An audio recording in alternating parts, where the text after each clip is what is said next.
Hello बच्चों, let's see question. A plane sheet has a uniformly distributed charge. Origin is selected. At the mid of the sheet, a charge plus q is moved from A to the B.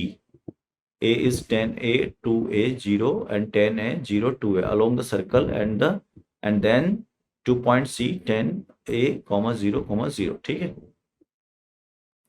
If the initial electrostatic potential energy U naught, what will the final electrostatic potential energy? तो बच्चों ये plus sigma की एक sheet हो गई आपके पास. और अगर प्लस सिग्मा की शीट हो गई तो हम जानते हैं कि जो इलेक्ट्रिक जो हमसे बोला पोटेंशियल एनर्जी क्या होगी. तो चेंज इन पोटेंशियल एनर्जी जो होगा वो आपका वर्क डन होगा डब्ल्यू. ठीक है, वर्क डन डब्ल्यू.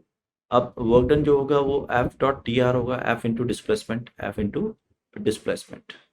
अब देखो एफ तो हमेशा क्यू इंटू ई होगा. ठीक है, क्यू इंटू ई.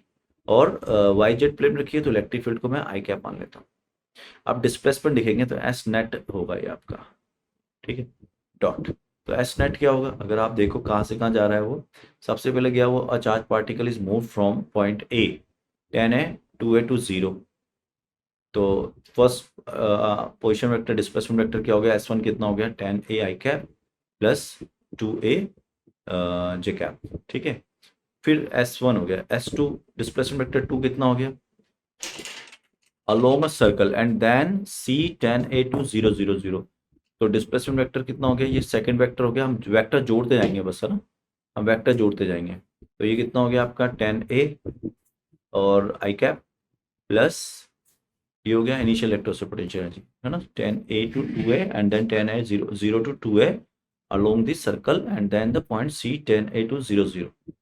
अब बच्चों अगर अपन देखें यहाँ से तो डिस्प्लेसमेंट ये अपन थोड़ा हल्का सा गलती करके यहाँ पर बीच वाली टर्म को खा गए अपन, तो बीच वाली टर्म लिख लेते हैं पहले. अब आप देखना अगर अपन देखें तो अपन चले कहाँ से थे, ओरिजिन से चले थे, मतलब किसी पॉइंट से चले थे अपन. ओरिजिन को अपन ने मीड पॉइंट पे सिलेक्ट किया, ये वाला. अब ए पॉइंट है आपका, यहाँ से चला है 10A 2A 0 और कहाँ तक चला गया 10A 0, 0, 0. तो पाथ पे तो डिपेंड करता नहीं है, तो वर्क डन क्या लिखूंगा, final S final position vector minus S initial position vector, ऐसे लिख लो.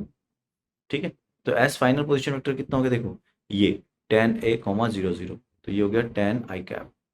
और एस इनिशियल वेक्टर कितना था आपका, ये 10A 2A. तो minus 10 I cap minus 2A and this is J cap, right, J cap. तो बच्चों अगर आप देखो ना ढंग से तो यहाँ पे डिस्प्लेसमेंट जो आ रहा है ना वो आ रहा है मेरे पास, that is minus of 2A J cap. अब आप देखो हमारे पास इलेक्ट्रिक फील्ड तो अलोंग द एक्स एक्सिस है ना. और जो डिस्प्लेसमेंट है along the negative Y axis है. तो वर्क डन तो जीरो ही हो गया यहाँ पर. अगर वर्क डन जीरो हो गया तो डेल यू क्या हो जाएगा, जीरो. यानी कि u final is equal to u initial, that is u not. So right answer हो जाएगा इसका सेकंड. All the best.